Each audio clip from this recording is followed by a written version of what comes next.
Tetapi mungkin data yang berada di belakangnya itu berkata sebaliknya.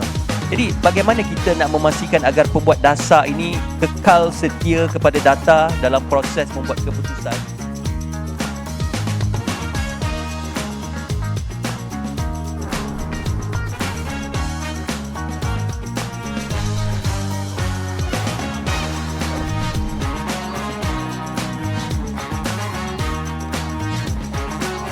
Banci Ekonomi 2026 ini merupakan usaha strategik untuk memahami struktur sebenar ekonomi Malaysia.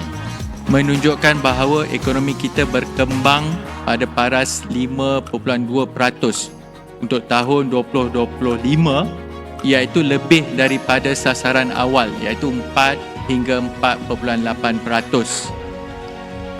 Malah kalau kita lihat untuk suku keempat, kita berjaya mencapai 6.3%.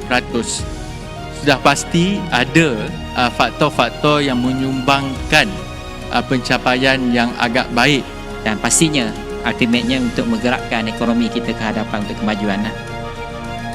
Jadi dengan lafaz Bismillahirrahmanirrahim, saya dengan ini merasmikan peluncuran Banci Ekonomi 2026. Sekian, terima kasih. Assalamualaikum warahmatullahi wabarakatuh.